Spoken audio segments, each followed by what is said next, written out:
जब बच्चा पाउने बेला भयो लोग्ने भराक भराक गर्नुपर्ने सारथी भराक भराक गर्छ हेर्नुहोस् है। अनि पछि यो त गोप्यता भङ्ग हुने रहेछ ल, हुँदै रहन्छ।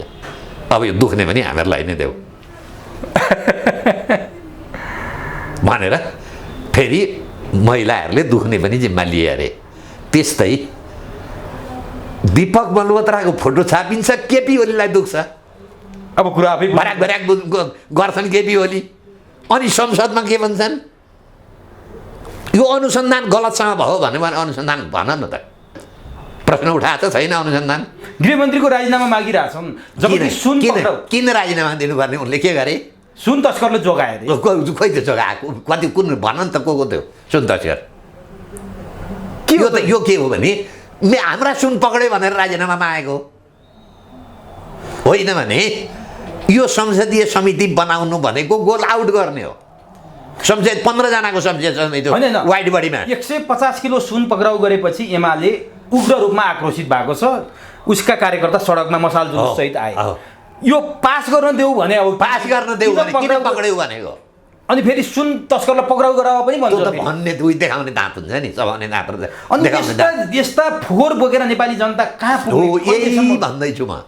नेपाली जनताले अपराधीलाई मात्रै पत्याउँछ, अपराधीलाई मात्रै पत्याउँछ। हिजो सत्ता बाहिर हुँदा पनि अपराध गर्ने, हरेक नेता र पार्टी अपराधमा सामेल छ। अपराध गर्न मान्छेले, अपराध गर्नेले अपराध बाहेक के जाने छ भन्नुहोस् त? तपाईँले पत्रकारिता गर्नुहुन्छ, मुद्दा दियो भने बहस गर्न सक्नुहुन्छ? सक्नुहुन्न? तपाईँ चाहिन्छ त्यसोलाई त? मलाई चाहिन्छ भनेपछि जसले जे उनीहरूलाई त अपराध गरेको छ, अपराधी हुन् यिनीहरू। अनि हिजो तपाईँको बाहिर हुँदाखेरि सुतेका ठाउँमा टाउको काटे, 17,000 मान्छे मारे, हाइज्याक गरेर पैसा खाए। अहिले सिस्टममा सरकारमा भएका बेला त के गर्नु पर्यो भन्दाखेरि सुन तस्कर गर्नु पर्यो, त्यसैमा छ पैसा। त्यसैले यी जम्मै अपराधी हुन्। यिनीहरूले अपराधीको मित्र अपराधी नै हुन्छ। चोरलाई न्यायाधीश बनाइदिनु नि के गर्छ? चोरलाई सजाय गर्छ? गर्दैन नि। यो त महान क्रान्तिकारी चोर, यो त एकदम समाजवादी चोर रहेछ भनेर सघाइदिन्छ। त्यसैले यो जे गरेको छ उनीहरूको यो ड्युटी हो।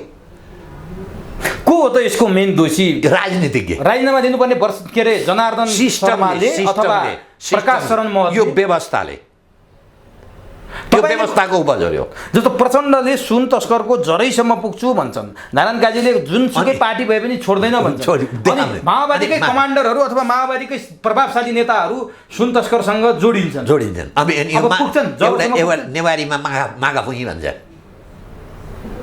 मागाफुही त होइन, यो गरेर देखाइहाल नि त ल। गिरिबन्धु टी स्टेटमा पनि देखाऊ, वाइड बडीमा पनि देखाऊ, खालि मागाफुही भएर बस्ने। मागाफुही भने चाहिँ गर्छु भन्नु, नगर सिद्धि भनेपछि यो जम्मै खेल सम्झौतामा टुङ्गिन्छ। केपी शर्मा ओलीको संसद बन्द पनि सम्झौतामा टुङ्गिन्छ। त्यो सम्झौताको विषय भनिदिन्छु, गिरिबन्धु टी स्टेट हो। अस्ति सुन पशुपतिको सुन सिद्धियो नि, सम्झौता भयो नि। त्यसपछि कहाँ देखाउनु भयो सुन? अख्तियारले के भन्नु त? कति सुन र सरकारी रहेछ, कति नक्कली रहेछ, कति पुग्यो कति पुगेन, जनतालाई जानकारी दिनु पर्दैन? सक्यो सम्झौतामा। भनेपछि सुन तस्करहरूले उन्मुक्ति पाउनेछन्, पाइहाल्छन्। योभन्दा अगाडि 35 किलो 88 किलो सुन दिनको 100 किलो आउँछ काठमाडौँबाट, एयरपोर्टबाट दिनको 100 किलो। यो चाहिँ के भयो? पक्राउ परेको देखेको? यस्तो हो यो। यस बिचमा भन्सारका हाकिम चेन्ज भएछन्, के निरोला अहिले के आछन्। यो अगाडिको सेटबाट सिस्टम गराए। अब त्यहाँ भागमा केही मिलेन यिनीहरूको, केही भागमा मिलेन। अथवा त्यो भाग पाउनेले पनि थोरै पायो, त्योभन्दा बढी त मैले सुराकी दिएर दिएँ भनेदेखि त मलाई त 20 किलो आउँछ जुन भनेर उनले त्यो लोभमा परे। र जतिवटा पक्रिन्छ एयरपोर्टबाट चाहिँ तपाईँको यिनीहरूको चाहिँ वार्ता चाहिँ नमिलेपछि, पर्सेन्टेज नमिलेको, सिस्टममा सेट गरेको कुरो नमिलेपछि यो पक्राउ पर्छ। यिनीहरूको धन्दा त्यो बाहेक अर्को धन्दै छैन। सोचोस् भारतले अहिले जति भन्यो नि 1000 किलोको त कुरो आइसक्यो। सरकारको राष्ट्र ब्याङ्कको भन्दा सुन गलाउने भन्दा त त्यो व्यापारीको सुन गलाउने मिसिन ठुलो रहेछ। सरकार भन्दा त व्यापारी ठुला रहेछन् नि। यो जम्मै सुन त जान्छ भारतैमा हो नि। भारतले ल्याएका व्यवस्थाले के फाइदा गर्यो भारतलाई? भारतकै इकोनोमी सिद्धि हो। अब भारतले सोचोस् के व्यवस्था ल्याउनु तपाईँले। यहाँ आएका तस्करीका चिज, यहाँ आएका गैर कानुनी चिज जम्मै भारतै जान्छन्। हाम्रो बजार छ र कसले सुनिन्छ यहाँ? व्यापारी पनि खुद चाइनिज र इन्डियन व्यापारी छन्, बाँकी चाहिँ बाह्रमुदेवाला छन् नेपालका सत्तामा चाहिँ चाइनिज र इन्डियनले मिलाउने, त पनि नागरिक जम्मै इन्डियन नागरिक भएको। अब यहाँ तस्करका चाहिँ सुन गाल्ने मेसिन 4वटा रहेछन् सरकारसँग, एउटा छ। अब कति आउँदो रहेछ त्यत्रा त्यो मेसिनमा दिनको कति सुन गाल्दो होला भन्नुहोस् त। त्यो फेरि यहाँ आएको त होइन होला त्यो मेसिन। अब ठुल्ठुलो अब एकछिनलाई फेर्नु, त्यो मेसिन पनि त यो भन्सारबाटै आयो होला नि त। अनि सुन गाल्ने मेसिन चाहिँ किन ल्याउन दिएको भन्सारले? के हामीसित सुन खानी छ? त्यही भन्सारबाटै आयो होला नि त त्यो सुन गाल्ने मेसिन पनि। यहाँ त नेपालमा त बन्दैन होला सुन गाल्ने मेसिन, कि नेपालमा बन्नु पऱ्यो? सुन गाल्ने मेसिन चाहिँ यही भन्सारले छोडेपछि कति आउँदो रहेछ? अनि प्रहरीको कमजोरी कि भन्सारको कमजोरी? यो सिस्टमको कमजोरी हो। यो लुट्नका पञ्चायतकालमा पनि हुन्थ्यो रे, कम हुन्थ्यो। अब मलत्रा त उति बेला पनि सुन तस्करकै आरोपमा पक्राउ परेर रहेछ। बढे थुनेको थियो नि त, कारबाही त गरेको थियो नि त। अनि अहिले पनि छुटेको होइन पक्राउहरू त दिपक मल्होत्रा पहिलेदेखि भएको कुरो रहेछ क्या। नेपालको विमानस्थल त ठिक छ, पहिलेदेखि भएको भने घटाउने, कम गर्ने, रोक्ने कि अनि त्यसलाई जस्टिफाई चाहिँ पहिलेदेखि भएको हो भने त्यो त पञ्चायतले ल्याइदिए भयो नि त। माने कमजोरी त उति बेला पनि रहेछ। थोडा त त्यही कमजोरीलाई फ्याँकेको होइन त, 17,000 मान्छे मारेर। अब हेर्नुहोस् त, स्थिति 20 खर्ब 21 अर्ब ऋणमा पुगिसक्यो। राजा ज्ञानेन्द्रले सत्ता छोड्दा 20 अर्ब मात्रै ऋण रहेछ के। अहिले त 20 खर्ब हो। अब अग्रगमन भएछ, बधाई छ जम्मैलाई। माओवादीलाई कार्यकर्तालाई, गाउँ सम्मानकालाई बधाई, काङ्ग्रेसका लागि बधाई, एमालेकालाई बधाई। कमसेकम त्यत्रो ऋण त लगाइदिनु भयो नि। 76,177 ऋण लागेकोमा जम्मै बुरुक काङ्ग्रेस र माओवादी र एमाले केटा उफ्रिन्छन् नि, ती जम्मैलाई बधाई। यस्तो ठुलो काम कसले गर्न सक्छ? माओले पनि नगरेका काम हो नि, गान्धीले पनि गर्न नसकेका काम गरे नेपालमा। अब कम अग्रगमन भयो। यिनीहरूले गर्न सकिनन्, हामी गर्छौँ भनेर आएको राष्ट्रिय प्रजातन्त्र पार्टी, जसमाथि जनताले विश्वास पनि गरेर पत्याइदिएको थियो, 14 सिटसम्म पुर्याइदिए, लोकप्रियता पनि बढेको थियो। अब जनताको पक्षमा काम गर्छौँ भन्ने बोलिरहेको थिए। बालेन शाहले राप्रपाको पार्टी कार्यालय भत्काउने निरो गरे, जो चाहिँ नक्सा नबनेर बनिएको घर रहेछ। त्यो हाइटेन्सनको कुरा पनि छ त्यहाँनिर। यो भनिसकेपछि अरूको घर भत्किँदा खुसी हुने राप्रपा, बोल्दै नबोल्ने राप्रपा, ठिक छ भन्ने राप्रपा, आफ्नै घर भत्काउन जाँदा त डोजर रोकेर गाडी तेर्साएर मारामार हुन्छ भनेर उधुम गरेर 21 दिनपछि हामी भत्काउँछौँ भन्नेमा पुगे। यो चाहिँ के हो? यो खास कहानी तपाईँलाई यो कुरा चाहिँ थाहा छ है? किनभने समानुपातिकमा तपाईँ पनि त्यति बेलाको दावेदार हो। म थिएँ, म त्यो पार्टीको त्यतिखेर यो भवनभन्दा म केन्द्रीय सदस्य थिएँ। म अलिकति कानुनसँग सम्बन्धित भएकाहरूले कानुनका कुरा मलाई भन्थे।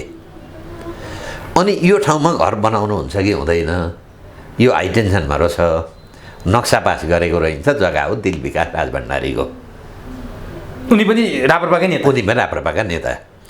अनि मैले के भने पहिलो त यो हाइटेन्सन तल घर बनाउनु मिल्दैन। उति बेलै भन्नुभएको थियो? यतिखेरै भने घर बन्ने अगाडि नै भन्दैछु म। त्यो उद्घाटन शिलान्यास गरेका दिनमा म रोभरमा छु, म त्यहाँ छेउमा पनि आएन। एकदम कमल थापाले सेतो कुर्ता सुरुवाल लाएर जग्गा मात्रै दिए हो दिल विकासले जग्गा मात्रै दिएको, एकदम उनले शिलान्यास गरे। अनि मैले के भने पहिलो यो हाइटेन्सनको तल घर बनाउनु मिल्दैन, त्यसमा पनि घर बनाउने हो भने नक्सा पास नगरी घर बनाउनु हुँदैन। हामी त कानुन अरूले नक्सा पास नगरी कानुन विपरीत घर बनायो भने हामी त भोलि सत्तामा जाने मान्छे, सत्तामा गए त अरूले गैर कानुनी घर बनाएको भत्काउनुपर्छ हामीहरूले। अनि आफै तपाईँ गैर कानुनी काम गर्ने र यसरी नक्सा हाइटेन्सनको तल नक्सा पास नगरी घर बनाउने काम, यो काम नगरौँ भनेर मैले भने। त्यतिखेर राजीव पराजुली पनि कहिले विद्युत मन्त्री भएका रहेछन्। राजीव पराजुलीले के भनेछन् भने होइन यो लाइन त हाइटेन्सन लाइन सरिहाल्छ नि, म सारिदिन्छु भनेछन्। उनी मन्त्री थिए? बालवालै मन्त्री थिए जस्तो लाग्छ मलाई, बिजुली मन्त्री थिए। अनि त्यहाँबाट मैले बुझेँ यो हाइटेन्सन कस्तो हो भन्दाखेरि बुझ्दाखेरि त्यो हाइटेन्सन चाहिँ इमर्जेन्सी लाइट बिजुली मतलब एकाको बिजुली अर्कातिर लानलाई, जस्तो हस्पिटल विभिन्न जुन इमर्जेन्सी रुटको लागि लाने त्यो तपाईँको तार रहेछ त्यो हस्पिटलहरूमा, जहाँ त्यतिखेरको नारायणीमा अरूतिर जम्मै बत्ती निभे पनि त्यो ठाउँमा त्यो तारमा चाहिँ बिजुली हुने। अनि त्यो तार चाहिँ कसरी हिँड्दो रहेछ भने फेरि सिधा हिँड्दो रहेछ, अलिकति बाङ्गो बनायो भने त्यो मकै लड्छ नि, अलिकति अगाडिका मकै लड्यो भने बारीभरिको मकै लडाइदिन्छ नि। त्यसैले एउटा पोल तपाईँले अन्डरग्राउन्ड गर्न पनि मिल्दो रहेनछ। एउटा पोल तपाईँले गर्नुभयो भने घररै उहाँसम्मको पोल त्यो चाहिँ समाप्त हुँदो रहेछ। अनि मैले के भने यो बनाउन हुँदैन। अनि त्यतिखेर मलाई चन्दा देऊ यो घर बनाउन भने। अनि मैले के भने यो गैर कानुनी घरमा म चन्दा पनि दिन्न, म कानुन जानेको मान्छे हुँ। तपाईँले मसित चन्दा माग्नुहुन्छ भने यो नक्सा पास गरेको कागज लिएर आउनुहोस्, म चन्दा दिन्छु भने। अनि त्यहाँबाट उहाँहरूले घर उद्घाटन चाहिँ शिलान्यास गर्नुभयो, मैले चन्दा दिने। धेरैले यो तपाईँको पहिलो भनेपछि यो कति हो 64 पछाडि होला, 24 सिट आएको थियो नि कमल थापा, 70 मतलब 70तिर 64 दोस्रो पहिली 4 थियो अनि 70 आयो। अनि यही कारणले कमल थापा मसित अलिकति टाढा भए, किनभने अनि लगतै पछाडि केन्द्रीय समितिको मिटिङ हो, मैले त्यहाँ 2टा प्रश्न उठाएँ। तपाईँहरूको पार्टीमा 2-3वटा कुरा खराबी रहेछन्। एउटा दरबार किन गयो भन्दाखेरि राजालाई त जम्मै कुरो थाहा हुँदैन। राजाले कसैलाई सोधे, ए फलानाजी यो गोरु ब्याउँछ ब्याउँदैन भनेर सोद्धा त्यो फलानाजीले के भन्छ, सरकारले भनेपछि गोरु ब्याउँदैन, अहिले हुकुम आउँछ भनेर राय दिए। राजाले हुकुम भएर गोरु ब्याउँदैन, त्यो ब्याएन गोरु। अनि तपाईँहरूको यो गोरु ब्याउने यो नारायण हिटीको जुन असफलताको सिद्धान्त तपाईँको पार्टीमा पनि रहेछ, यो पार्टीमा पनि छ। हाइटेन्सन पनि तपाईँ घर बनाउनुहुन्छ, नक्सा पास नगरी घर बनाउनुहुन्छ। 50 लाख लाग्यो नि, त्यहाँ करोड जति त घर बनाउन खर्च भएको हुनुपर्छ, नोक्सान त भयो। के का कारणले भयो भन्दाखेरि कानुन अपायलना गर्ने कारणले। र अहिले हाम्रो यो राजेन्द्र लिङ्गदेनको दोष त होइन नि, होइन कमल थापाको त्यति थिए, राजेन्द्र लिङ्गदेन पनि थिए, अरूको तलै उनी चाहिँ पावरमा थिएन होला, आफ्नो रायमा पनि पावरमा त थिएन, राय व्यक्त गर्न सक्थे। उनी के गरे, कमल थापाको नजिकै थिए। अब अहिले हाम्रो नागरिकमा पनि पार्टीमा पनि के देखियो भने कानुन उल्लङ्घन गरौँ भने चाहिँ बहादुर, हेर्नुहोस् है। अनि जनताले पनि उल्लङ्घन गर्दालाई भोट हालिदिन्छ। हेर्नुहोस् है, हिजो त्यहाँ राप्रपा कार्यकर्ता एउटा के पण्डित भन्ने 3 नम्बरको काठमाडौँ क्षेत्र नम्बर 3 को सभापति भन्दै थियो के शम्भु पण्डित जस्तो लाग्छ, त्यो एउटाले मात्रै भत्काउनु पर्छ भनौँ, अरू कसैले भन्दैन। भनेपछि हाम्रो सरकारको स्रोत के रहेछ त भन्दाखेरि मानसिकता के रहेछ भने गैर कानुनीमा, गैर कानुनी आसनमा बसेर तपाईँ कानुनी निर्णय गर्न सक्नुहुन्छ, सक्नुहुन्न। भनेपछि माओवादीकैमा जाउँ, 17,000 मारेको जग छ उसको, यो देशलाई ध्वस्त पार्ने जोग छ, उसले कानुनी कुरो गर्न सक्दैन, जानेको पनि छैन। त्यसैले हाम्रो एउटा आधारभूत जनताको मानसिकतादेखि के भयो भने गैर कानुनीलाई प्रश्रय पाउने, समाजमा पनि भ्रष्टाचार गर्नेले ठुलो मान्छे हुने, त्यो भ्रष्टाचार नगर्नेलाई कसैले पुछ्दै नपुछ्ने, त्यो भएको कारणले हाम्रो मान्यतामै समस्या छ। जुन कुरो मैले त्यतिखेर कमल थापाको राप्रपालाई राप्रपा नेपाललाई भने थिएँ, त्यतिखेर यो नगरे भए त 50औं मान्छेको चन्दा त दुरुपयोग हुने थिएन। तर अब बालेनले अरूका भत्काउँदाखेरि आफ्नो पनि त दिनु पर्यो, विरोध गर्नु त अर्थ पनि भएन। तर त्यो त विरोध त गरे यिनीहरूले हिजो 21 दिन पनि सार्ने। अब 21 दिनमा त भत्किने निश्चित भयो भनेपछि हाम्रा कस्ता रहेछन् त पार्टीका मान्छे। यो काङ्ग्रेस कम्युनिस्ट मात्रै होइन, यिनीहरूको त कमसेकम मान्छे मारेको अभियोग त थिएन यिनीहरूलाई। तैपनि यिनीहरूले पनि के बुझे भने जनता चाहिँ कानुन उल्लङ्घनकर्तालाई मात्रै पत्याउँछ है।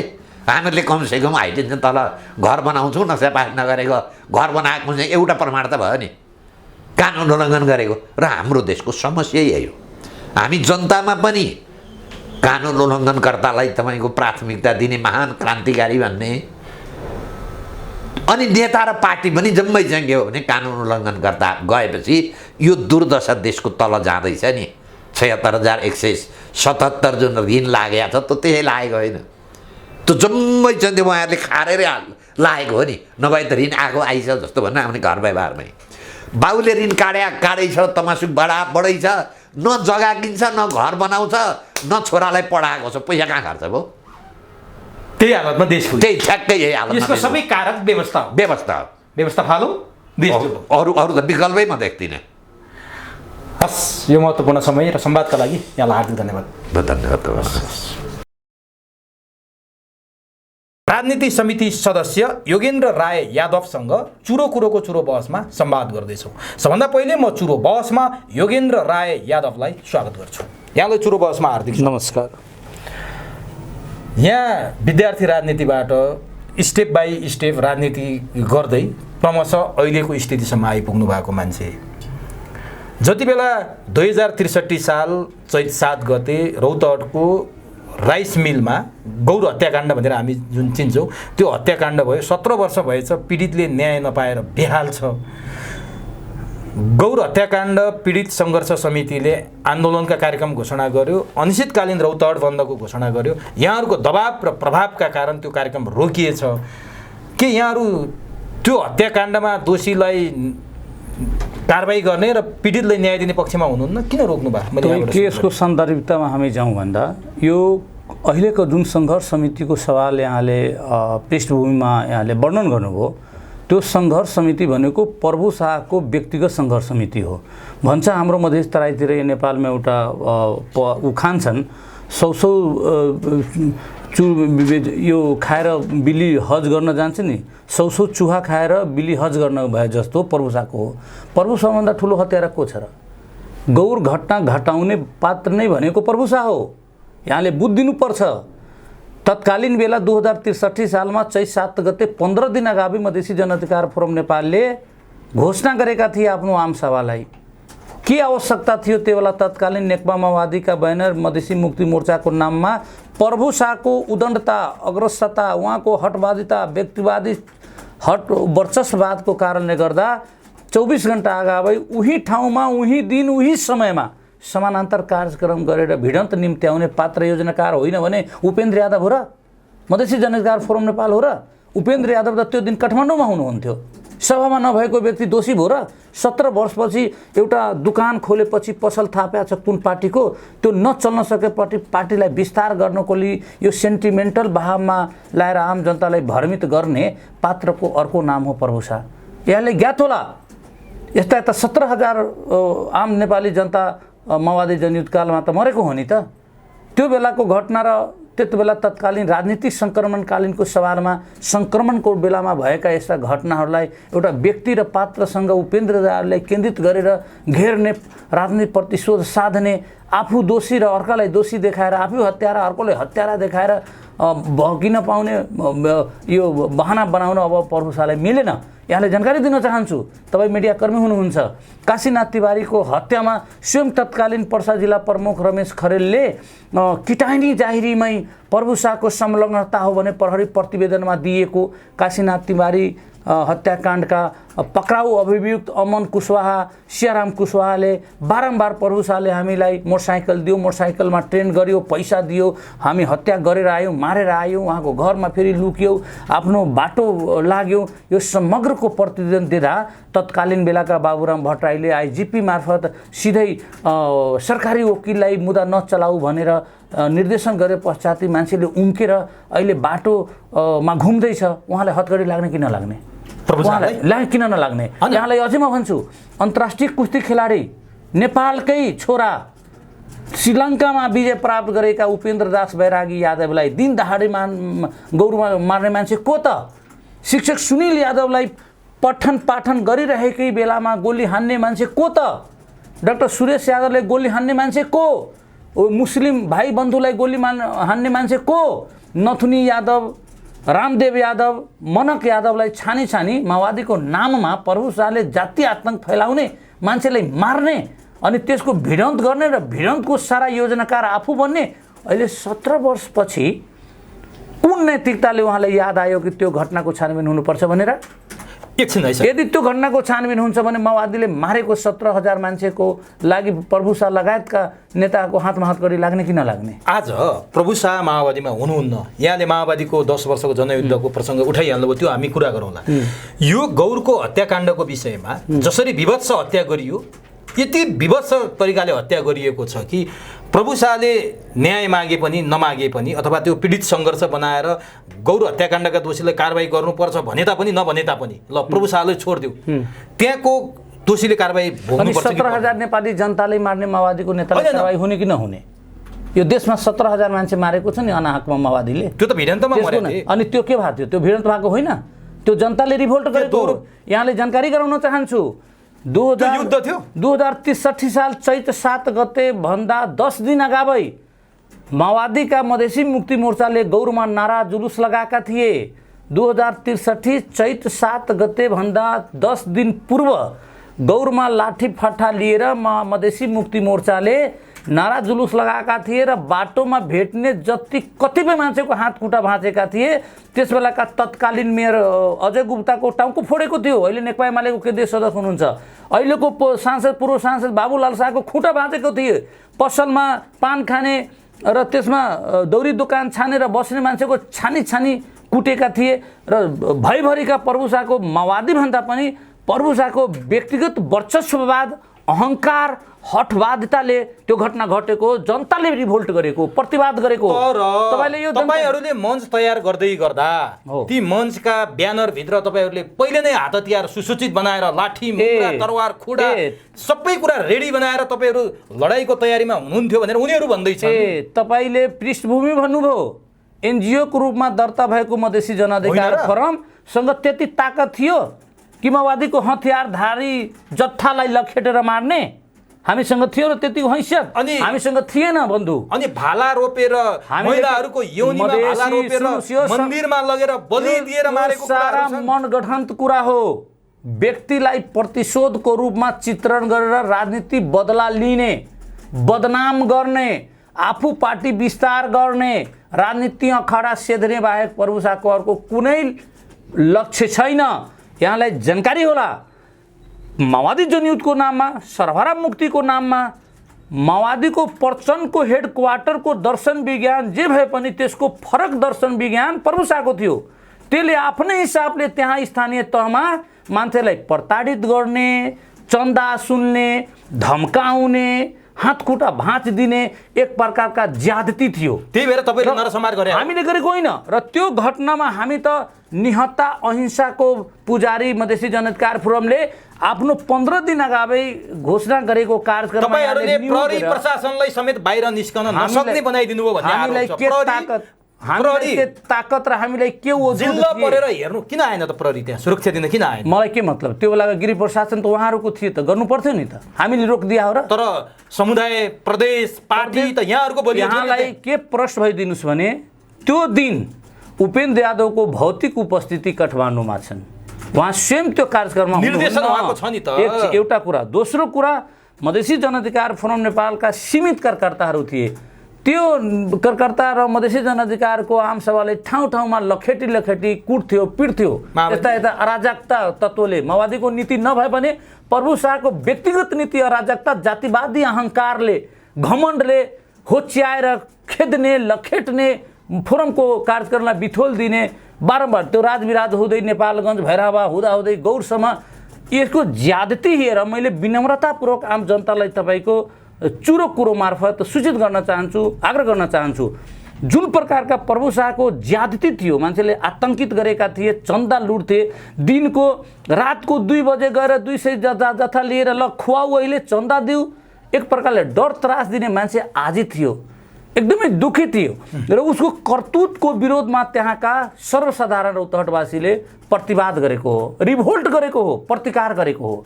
संयोगवश त्यो घटना घटित हुन गयो। त्यो राम्रो होइन। 28 जना माओवादी मर्दा यहाँहरूको तर्फबाट त कुनै क्षति पनि भएन।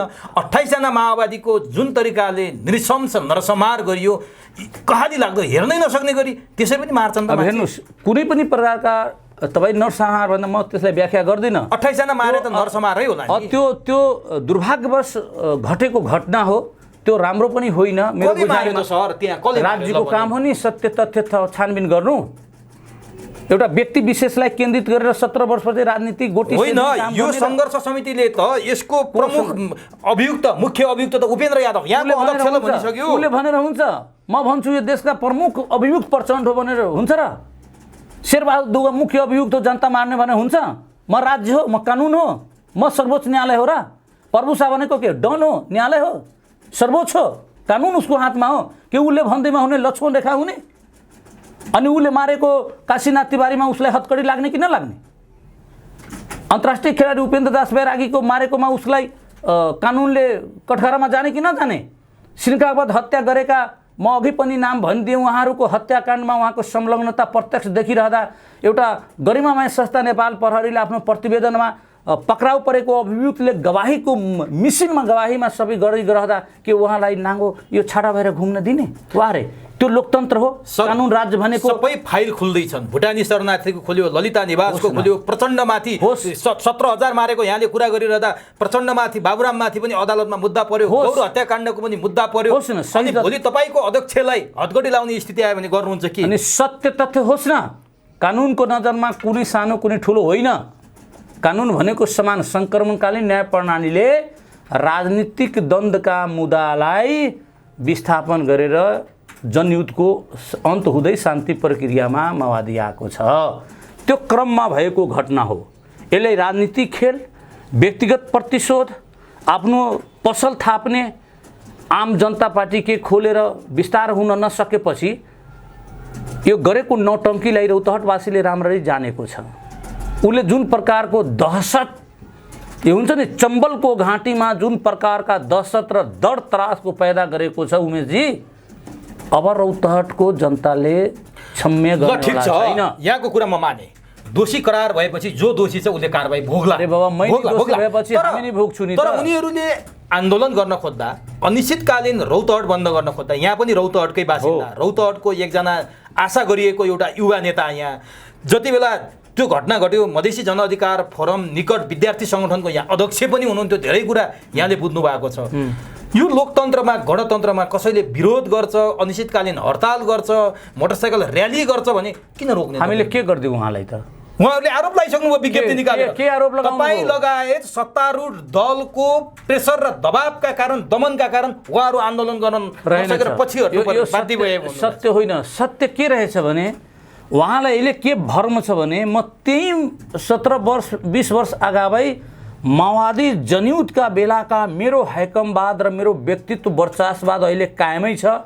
जनता त्रसित डरे। त्यो बेला त माओवादीका विभिन्न क्रियाकलापले त आम सर्वसाधारण डरेर प्रतिवाद नगर्थ्यो, बोल्दैन थियो नि त। अहिले त्यो स्थिति माओवादीलाई अहिले मतलब छैन। हेर्नुहोस्, यसमा अनाहकमा माओवादीले त आफूले जनयुद्धको क्रममा चाहेर पनि नचाहेर पनि नेपाली आम जनताहरू मरेको छ र गौर काण्ड पनि त्यसैको क्रममा हो, राजनीतिक द्वन्द्वको एउटा परिणाम हो।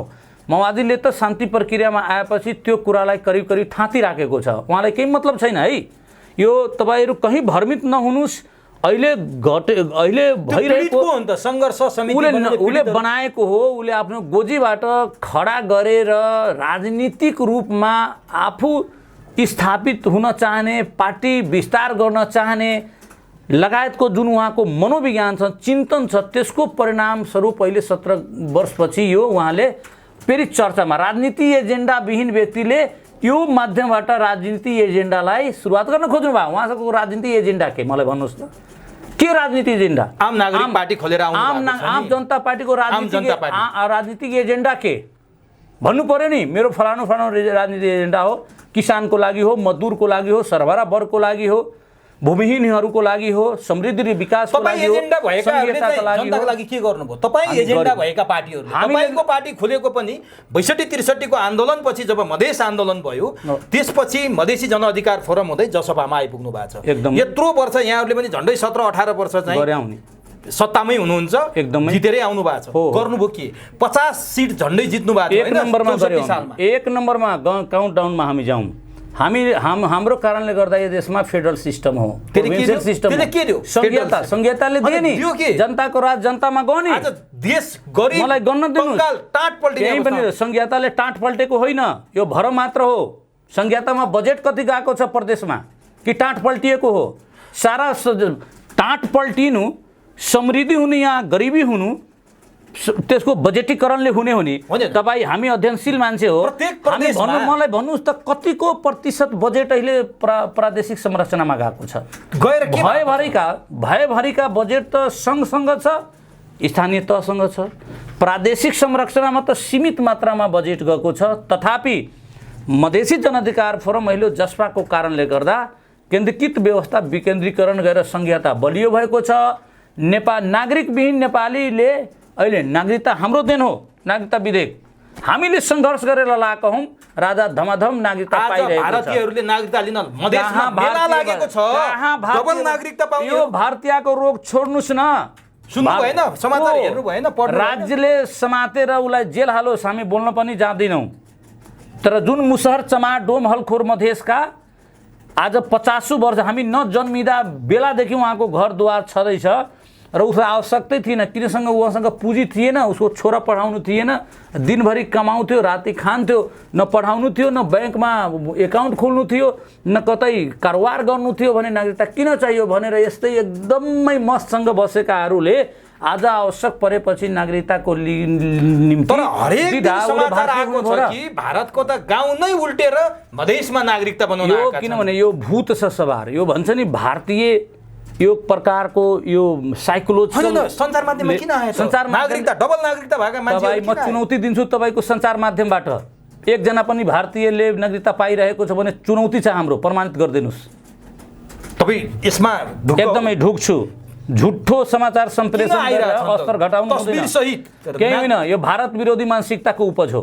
जहिले पनि भारतलाई गाली दिने, खोक्रो राष्ट्रवादको कुरा गर्ने, राजनीतिक गोटी सेक्ने, राष्ट्रियताको भारत विरोधी राष्ट्रियताको परिभाषा दिइराख्ने, त्यसले मात्र चल्ने हो। अनि तपाईँले अघि भन्नुभयो नि डुम चमारहरूको जुन कुरा प्रसङ्ग उठाउनु भयो नि, 17 वर्षदेखि उपेन्द्र यादव नै पार्टीको अध्यक्ष हुनुपर्ने, उपेन्द्र यादव नै हरेक पटक सांसद भएर अस्ति भर्खरै बाराबाट पनि उपेन्द्र यादवै लड्नु पर्ने। एकदमै डुम चमार मुसहरहरूले कहिले मौका पाए? यो मन्त्री हुने ठाउँमा डुम चमार मुसहरहरू कहिले पुगे? सधैँभरि उपेन्द्र यादव, सधैँभरि राजेन्द्र महतो, सधैँभरि महन्त ठाकुर, अब बल्ल सिकेले यहाँहरूको जन्जिर तोड्दै हुनुहुन्छ। अरे सिके जस्तो मैले देश टुक्राको कुरा गरेन नि। मधेसी जनअधिकार फोरम नेपालले अलग देश बनाउने भनेर भनेको छ र?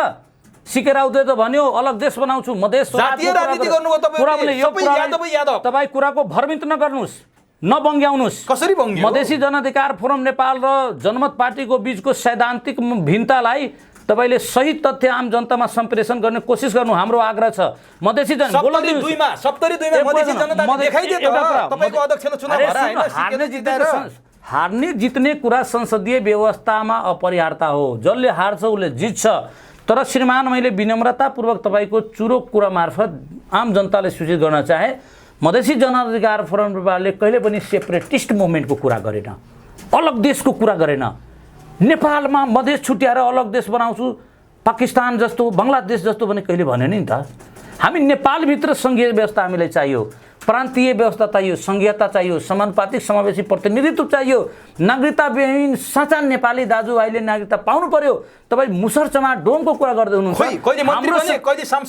म भन्दैछु नि, हाम्रो सङ्घर्षका कारण अहिले मुसहर चमार डोमका छोराछोरीहरू इन्जिनियर सुबा खरदार मेडिकलमा पढ्दैछ, यही पाटन स्वास्थ्य विज्ञानमा पढ्दैछ, वीर हस्पिटलमा पढ्दैछ। आरक्षणको व्यवस्था बनेको छ नि, सधैँभरि उपेन्द्र यादवले किन अहिले पनि छ। तपाईँले थाहा छ ललिता दास अहिले हाम्रो सांसद छन्, एकजना मात्र हो र हाम्रो तपाईँको योभन्दा अघि र अहिले हामी भयभरिका अन्य जातका जुन दलित बिरादरीका छौँ त्यसलाई प्राथमिकताका सूचीमा राखेका छौँ हामी। तर तपाईँले अघि एउटा बडो गजबको कुरा गर्नुभयो र महत्त्वपूर्ण कुरा पनि गर्नुभयो कि सिके राव जस्तो विखण्डनकारी र देश टुक्राउने कुरा हामीले कहिले गरेनौँ भन्नुभयो। हामी गरेनौँ, गर्दैनौँ पनि। त्यसमा साधुवाद पनि छ, सलाम पनि छ। तर तपाईँको अध्यक्षलाई एउटा आरोप के लाग्छ भने मुस्लिमहरूलाई उचालेर मुस्लिम हिन्दू द्वन्द्व बनाउन। एउटा मलाई भन्नुहोस् त, सत्य हो यो? एउटा घटना घटेको। माधव नेपालजीले मदरसामा जाँदा, ओलीजीले र देउवाजीले मदरसा र यो मस्जिदमा जाँदा मुस्लिम दाजुभाइका जुन टोपी हुन्छ त्यो लगाएर फोटो खिचाउँदा त्यसबाट लाज लाग्दैन? उपेन्द्र यादवले यो देशका मुस्लिमलाई प्रथम मुख्यमन्त्री बनाए, उहाँको मदरसा एजुकेसनल सिस्टमलाई मान्यता दिनको निम्ति एडभोकेसी गरे, राजका प्रणालीमा समानुपातिक प्रतिनिधित्वको वकालत गरे, त्यो मुस्लिम दाजुभाइका भोट लिनको निम्ति सबैजना एकदमै उत्साहिताका साथ जे पनि गर्न पाउने, तर भोट लिएर जितेर आएपछि उसैको हकको निम्ति उपेन्द्र यादवले बोलिदिँदा उपेन्द्रजीले यहाँ इस्लामीकरण गर्यो भन्न थाल्ने, द्वन्द बढाइदिनु भयो हिन्दू र मुस्लिमको। गत वर्ष ढुङ्गा हाने होइन हिन्दूको एउटा, त आज किन हान्दैछ? आज पनि हिजो हो, तपाईँलाई थाहा होला 2 दिन अगाडि मोहरम थियो, मोहरम पर्व थियो। मोहरम पर्वको क्रममा जनकपुरमा झडप भयो, रौतहटमा भयो। के गर्नुहुन्छ? भइरहेछ, हुन्छ। अब हिन्दू मुस्लिम तपाईहरुको त्यहाँ संरक्षण छ भन्छ। हाम्रो के संरक्षण छ र त्यसमा? राज्य तपाईको हो, राजगिरी प्रशासन भनेको अन्य पार्टीको हो। एउटा हवलदार र सिपाही त हाम्रो मातहतमा छैन, हामीले के गर्न सक्छौँ र? किन गएको त? प्रदेशको संरक्षणमा छ र? तपाईले संघीय सरकारमा किन जानु भयो त? किन नजानु? केपी ओली पनि छोड्नु भएन, प्रचण्ड पनि छोड्नु भएन, हामी किन नजानु? शेरबहादुर पनि छोड्नु भएन। मलाई भन्नुस् त, सबैकोमा मन्त्री। मलाई भन्नु के हामी जोगी हौं कि जनयुद्ध लडेका सशस्त्रधारी छौं कि जंगलमा गएर बन्दुक पड्काउँ? हामी संसदवादी छौं, संसदीय व्यवस्थामा विश्वास गर्ने पार्टी छौं। संसदीय व्यवस्थाका हरेक कुरालाई हामीले प्रयोग गर्ने र संसदीय व्यवस्थामा सरकारमा जानु नै हाम्रो धर्म हो। सरकारको माध्यमबाट 17 वर्षदेखि निरन्तर सत्तामा भएर के गर्नु? मधेसी जनजाति, हिमाल पहाडका आदिवासी जनजातिको स्वाभिमान बढाए, पहिचान बढाए, नागरिकता दिन लगाए, संघीयता स्थापन गरे। अनि त्यसले जनतालाई के हिसाब गर्नु भएको छ? आज तपाईँ र मैले कुरा गरिरहँदा यो नेपालको ऋण 20 खर्ब 21 अर्ब छ। तपाईले भनेको संघीयता सेतो हात्ती जस्तो भएको छ। त्यो मुख्यमन्त्री प्रत्येक 200-300 किलोमिटर यात्रा पार गर्नुभयो भने पूर्वदेखि पश्चिमसम्म नेपालको हरेक ठाउँ मुख्यमन्त्रीसँग ठेस लाग्छ। मन्त्री नै मन्त्री छ देशभरि। मलाई भन्नु, अनि देश कंगाल ठाट भएको छ। जनता देश छोड्दै विदेश गइरहेको छ। गाउँघरका जग्गा जमिन सबै बाँझा भइसके। तपाईको संघीयताले के? यो संघीयता भएपछि भएको हो? पहिला थियो? यो ऋण थिएन र? यति थियो? अहिलेदेखि ऋण हो। यति धेरै हातको हकार अहिले छ, अनि के काठ बलिएको अहिले छ र? संघीयताले के थियो? मलाई भन्नुस् न, 5 वर्षदेखि संघीय व्यवस्थामा यो मुलुक छ। यो ऋण भनेको आज 5 वर्षको भित्रमा भएको हो। 21 खर्ब त 5 वर्ष। 21 अरब भनेको 5 वर्षको होइन, 21 खर्ब। 21 खर्ब। राजा ज्ञानेन्द्रले सत्ता छोड्दा जम्मा 21 अर्ब थियो। मलाई यो कुरा सुन्ने पनि हामी गरौँ, शाब्दिक र सही सत्य तथ्यको बहस गरौँ। यो देशमा भयभरिका जति समस्या छन्, मलखातको अभाव, निर्यात आयातको सवाल, गरिबी उन्मूलनको सवाल, ऋणका सवाल, समृद्धि र विकासका सवाल, यो भनेको संघीयता आएपछि मात्र सिर्जना भएको समस्या हो कि पूर्वकालदेखि आउँदै समस्या हो? सबै समाधान गर्छ संघीयताले बदनाम गर्ने मात्र हो? संघीयताले सबै समाधान गर्छ भनेर होइन। अघि पनि यहाँलाई विनम्रतापूर्वक आग्रह गरे, 100% बजेटको सीमित बजेट 11-12% समग्र प्रदेशलाई छ।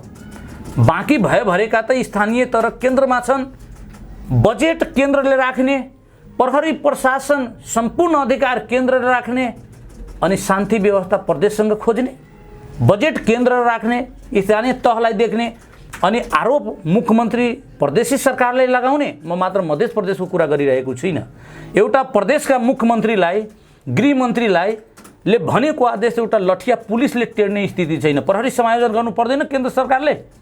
प्रदेश सरकारको अधिकार हस्तान्तरण गर्नु पर्दैन?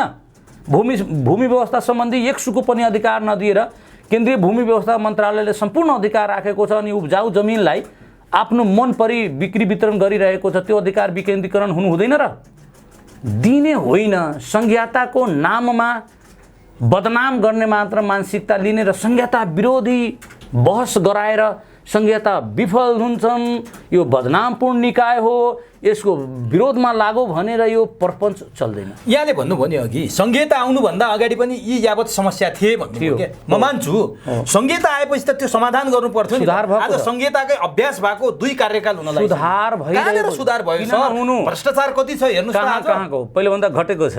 घट्या हो? घट्या छ। कहाँ घट्यो? तपाईँ हेर्नुस् न स्ट्याटिक्स। नेपाली नागरिकलाई कति भुटानी शरणार्थी बनाएर बेच्ने को? कसले बेच्दियो? कुनै जनजाति र मधेसीले बेच्दियो? मैले कुनै जातप्रति इङ्गित गरेर भनेको थिएन। राजनीतिक नेताले हाम्रो पहुँचै छैन के हामी बिक्री गर्छौँ? मैले तपाईलाई भनेन, राजनीतिले बेचेन, पूर्व गृहमन्त्रीले बेचेन, पूर्व उपप्रधानमन्त्रीले बेचेन। सोध्नु न देउवानी, किन यति विकृति भयो राजनीति? देउवानी ओलीजीसँग सोध्नुस्, तपाईहरुले कहिले सोध्नुस्, तपाईहरुले माधवजीसँग सोध्नुस्। तपाईहरुले जहिले पनि सरकारमा जाने भन्दा यिनीहरुले गरेको गलत काम विरोध गरे। खोइ अरूले जाने भने ठीक हुने, अरूले देशै बेच्दिने, नक्ली मान्छेलाई भुटानी शरणार्थीको नाममा देश बेच्दिने, पुरो ललिता निवासको जग्गै किन जससँग चाबुक डन्टा छ उसले रोक्नुपर्छ नि त। हामीसँग के छ कि रोक्छौँ? अनि किन गएको त हामी पनि नभएर के हामी नजाउँ? हामी भनेको सुन्नु न, यो देशका मधेसी आदिवासी जनजाति विश्वकर्मा राई लिम्बू यो मुसलमान यादव दलितहरू भनेको के चपरासी भएर बस्ने सधैँभरि? तपाईहरुले राज्य सत्तामा चलाउने? तपाईहरुले सधैँ यो कुरा उठाउनु भयो, पहिचानको मुद्दा व्यापक उठाउनु भयो नि। तर जहिले पनि त्यो पहिचानलाई एउटा सत्तामा चढ्ने लिस्नो भर्याङको रूपमा प्रयोग गर्नुभयो। किन पुरा हुँदैन तपाईहरुको माग? पहिचान भन्नुहुन्छ, आन्दोलन गर्नुहुन्छ, सङ्घका नेताहरूसँग जहिले आन्दोलन गर्नुहुन्छ तर बार्गेनिङ गर्नुहुन्छ, लेनदेनमा मिलाउनुहुन्छ, किन कहिल्यै पुरा हुँदैन? यसो छ, मधेसी जनतालाई यहाँहरूले ढाल बनाएर जे माग उठाउनु भयो त्यो सही छ, तर किन पुरा हुँदैन? हामी ढाल मात्र होइन, मधेसलाई मधेसी जनअधिकार फोरमले स्वाभिमान दिएका छन्, पहचान दिएका छन्। हिमाल पहाडका आदिवासी जनजातिलाई हामीले राजनीति अधिकार समानुपातिक प्रतिनिधित्वको लागि, समावेशी प्रतिनिधित्वका निम्ति हामी वकालत गरिरहेका छौँ। मात्र उपेन्द्र यादव होइन हाम्रो पार्टीमा, अशोक राई हुनुहुन्छ, राजेन्द्र श्रेष्ठ हुनुहुन्छ, रकम चेम्जोङ हुनुहुन्छ। यो नठान्नुहोस् मात्र उपेन्द्रजी मधेसको लागि एडभोकेसी गर्ने पात्र हो। हामी हिमाल पहाडका पनि दबिएर पीडित उत्पीडित वर्गको निम्ति सङ्घर्ष गर्ने राजनीतिक दल हो। योगेन्द्र सर, मैले माने यहाँलाई सम्मान, मधेसका जनताको माग यहाँहरूले उठाउनु भयो, आवाज उठाउनु भयो, अनि पीडित तर जति बेला पुरा गर्नुपर्ने ठाउँमा आउनुहुन्छ नि, उता जनतालाई चाहिँ तेरा माग पुरा गरिदिन्छौ। तपाईहरु त बिचौलिया जस्तो हुनुभयो क्या। हामीले किन रिजेक्ट गर्दैन तपाईले भनेर हुन्छ, माथि आएर ठुला पार्टी भन्नेहरुसँग गलक्क अंगालो हालेर मिल्नुहुन्छ, तल गएर तिनै पार्टीलाई गाली गरेर चुनाव जितेर आउनुहुन्छ। यो भन्दा के हामी के गर्ने? यदि हामीले हाम्रा माग पुरा हुँदैनन् भने, यदि हाम्रा माग पुरा हुँदैनन् भने हामी सत्तामा जाँदैनौँ। सत्ता जहिले पनि सुन्नु न, सत्ता जहिले पनि काङ्ग्रेसका हातमा दिइराख्ने, एमालेको हातमा दाजुभाइ मिलेर खाइराख्ने, माओवादी प्रचण्ड त्यसपछि हामी पनि खाने, प्रचण्ड माधव ओली र देउवाले एकदमै जति बहस गरे पनि सत्ताको निम्ति भागभण्डा गर्ने भन्दा राम्रो मधेसी जनता र मधेसी दलले यो देशका उत्पीडित वर्गको निम्ति, मधेसीको निम्ति मात्र भरेको होइन, हिमाल पहाडका आदिवासी जनजाति राई लिम्बूको निम्ति, मुस्लिम दलितको मुक्तिको निम्ति एडभोकेसी गर्नेले सत्तामा नजाने भन्दा के गर्ने भन्दा उहाँहरूको पिछलगु भएर जहिले पनि बसिराख्ने। तर आजसम्मको एडभोकेसीले के दियो ती जनतालाई? तपाईहरुले दुई थान मन्त्री दिने भन्दा त्यो थाहा छैन तपाईलाई। मधेसको अहिले हेर्नुस्, मधेसको चेतना विरोधी भएको छ, अर्थतन्त्र विरोधी भएको छ, विकासतिर गइरहेको छ। यस्तो कुरा त हिजो गजेन्द्र नारायण सिंहले एक दुई सिट ल्याउँदाखेरि गजेन्द्र नारायण सिंहको पार्टी हुँदा पनि यस्तै थियो। गजेन्द्र नारायण सिंहको कालखण्डलाई हामी समान गर्दै उपेन्द्र यादवको अहिलेको कालखण्डमा व्यापक विकास भएको छ, समृद्धि भएको छ। यहाँलाई जानकारी छैन होला, पहिला मधेसमा दाइजोको नाममा प्रताडित गरिन्थ्यो, चोरी डकैत हुन्थ्यो, विभिन्न प्रकारका जातीय छुवाछुतको नाममा दलितलाई प्रताडित गरिन्थ्यो। अहिले एउटा पनि केस आइरहेको छैन। यो सुधार होइन? सामाजिक चेतना र सामाजिक अधिकार साइकलमा भ्रष्टाचार भएको त्यही प्रदेश भनेर हुन्छ, मुख्यमन्त्री हुँदा भनेर हुन्छ। त्यो मान्छेले संहिताले बदनाम, त्यो साइकल वितरणले थाहा छ तपाईलाई? मलाई यो टुङ्गाउन दिनुस्। हामी एउटा कर्पोरेटहरूले एकदम सम्भ्रान्त वर्गको निम्ति अभिशाप हो साइकल वितरण। त्यो मान्छेलाई सोध्नुहोस् साइकल वितरण कसले पाएको छ? लेबर क्लासका रिक्सा पुलर मजदुर काम खेतमा गर्नेको छोरीले पाएको छ। र त्यो छोरीहरूले साइकल चढेर जब स्कुलमा जान्छ उसलाई उत्साहित गरियो स्कुलसम्म जानको लागि। त्यो हेर्नुहोस् कति खुसी छ। तर त्यसलाई लालबाबु राउत चाहिँ तपाईहरुको मुख्यमन्त्री हुनुहुन्थ्यो, तपाईकै पार्टीको। म त्यसमै मन्त्री थिएँ, तपाई मन्त्री हुनुहुन्थ्यो एकदमै। तर सबैभन्दा भ्रष्ट सातै प्रदेशको सबैभन्दा भ्रष्ट प्रदेश भनेर तपाईको प्रदेशले हो। मधेसले उपमा पायो। मधेसले सुन्नुस् न, मधेसलाई कसैले उपमा दिनु पर्दैन। काठमाडौँको उपमा लिन जनकपुर तयार छैन। काठमाडौँले हामीलाई ट्याग दिने होइन। सुन्नुस् न, मलाई भन्न दिनुस्, काठमाडौँले हामीलाई ट्याग दिन आवश्यक छैन। जनकपुरको आफ्नै ट्याग छ, मधेसको आफ्नै विशेषता छन्। मधेस अहिले सद्भावमा गइरहेको छ, राजनीतिक धार्मिक सहिष्णुता छ हामीमा। तपाईँ हेरिराख्नु भएको छ पहिलाको जस्तै मुस्लिम हिन्दू दलित उपलो जात भ्रष्टाचार छुवाछुत विभिन्न प्रकारका विभेद तिलक दाइजो प्रथा यो सबैको न्यूनीकरण हुँदै गइरहेको छ। मधेस आफैमा एक प्रकारका समृद्धितिर गइरहेको छ। यो हेक्का हटाउनुस् कि ट्यागमै दिदीमा मधेस भ्रष्टाचारको ट्याग पाउँछ भने तपाईँले यो पनि जानकारी हामीले दिनु पर्यो। सबैभन्दा कम बजेट दिने केन्द्रले काठमाडौँले मधेसलाई सबैभन्दा कम बजेट दिन्छ नि त। कर्णालीभन्दा पनि कम बजेट केन्द्रबाट विनियोजन मधेसलाई हुन्छन्। अनि विभेद होइन र? यसको निम्ति हामी बोलिदिँदा पृथकवाद हुन्छौँ, जातिवाद हुन्छ। तपाईँलाई म एउटा उदाहरण भन्छु। र यो जातिवादको कुरा छ, सुन्नुहोस्, जहाँसम्म हो नि उपेन्द्रजीको पार्टी जतिको इन्क्लुसिभ सायदै कम छ। अनि अहिले मुख्यमन्त्री को हुनुहुन्छ? यादवै हुनुहुन्छ। आहा, यो भन्दाको लालबाबु राउतलाई बिर्सनुभयो, यो भन्दाको उपराष्ट्रपति परमानन्द झालाई बिर्सनुभयो, यो भन्दा पहिलाका शैलेन्द्र शाह अर्थमन्त्रीलाई बिर्सनुभयो, यो भन्दा पूर्वको अहिलेको सिंहासन शाह मन्त्रीलाई बिर्सनुभयो, सुनिता शाहलाई बिर्सनुभयो। यादव थिए कि यो चुनाव भन्दा अगाडि तपाईहरुका सांसद अरे जितेर आएको छ, जितेर आएको हुन्छ श्रीमान। तपाईहरु जातको राजनीति गर्नु, जातले हुन्छ, सेवा गरेको हामी समाजमा। सरोज यादव, योगेन्द्र यादव के भयो र त्यो? उपेन्द्र यादव अनि शैलेन्द्र शाहलाई छोड्नुभयो, एउटा शैलेन्द्र शाह, सुनिता शाहलाई छोड्नुभयो, अरूको त्यहाँ ठाउँ छैन। फुलबाबु कतिले छोडे तपाईको पार्टी? सुन्नुस् त, पीडित भएर छोडे। लालबाबु राउतलाई छोड्नुभयो, परमानन्द झा उपराष्ट्रपतिलाई छोड्नुभयो, रत्नेश्वर कास प्रदेश प्रमुखलाई छोड्नुभयो, मुख्य न्यायाधीश दिपेन्द्र झालाई छोड्नुभयो, वीरेन्द्र अहिलेको मुख्य नेता वीरेन्द्र ठाकुरलाई छोड्नुभयो, आर्थिक सल्लाहकार भोगेन्द्र झालाई बिर्सनुभयो। तर सधैँभरि तपाईसँग तथ्य छैन, तपाईहरुसँग तथ्य छैन। एक दुई अहिले पार्टी छोड्नु, रेणु यादव बिर्सिनु भयो। कहाँ बिर्सिनु भयो? हाम्रो नेतृत्व योगेन्द्र यादव बिर्सिनु भयो।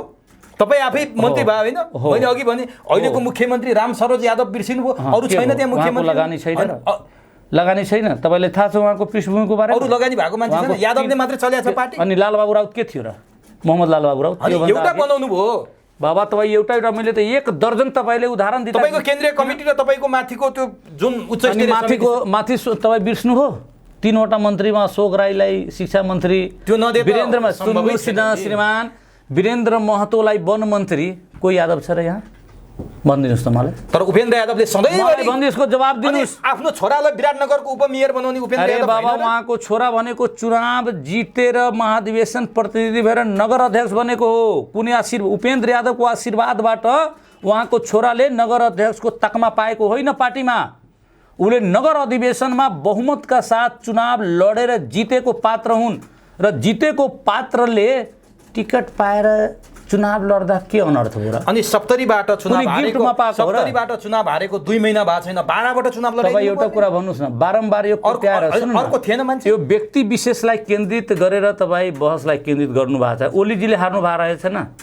हार्दा बित्तिकै लड्नु भर्यो। मलाई भन्नुहोस् त, को पार्टी को व्यक्तिले यहाँ 2 महिनामै चुनावको लडे भने? प्रचण्डजीले सिस्टमले लडाएको हो नि, देशको कानुनले लडाएको मान्छे थिएन। के नेपाली नागरिकलाई लड्ने अधिकार छैन र? उपेन्द्र यादव सांसद नभई नहुने किन? हाम्रो पार्टीले डिसिजन गर्छ नि को लड्छन् लड्दैन भनेर। त्यो त उपेन्द्र यादवले गर्नुहुन्छ नि त। उपेन्द्रजी भनेको खालि उपेन्द्रजीको थोरै डिसिजन चल्छ, सिस्टम छ एउटा। तपाईहरुको जस्तो अब राष्ट्रिय मुद्दा कांग्रेस एमाले माओवादीले उठाउँछन्, अब मधेसका मुद्दा पनि अथवा हिमालका मुद्दा पनि यिनै पार्टीले उठाउँछन्। तपाईहरुको पार्टी चाहिँ किन त?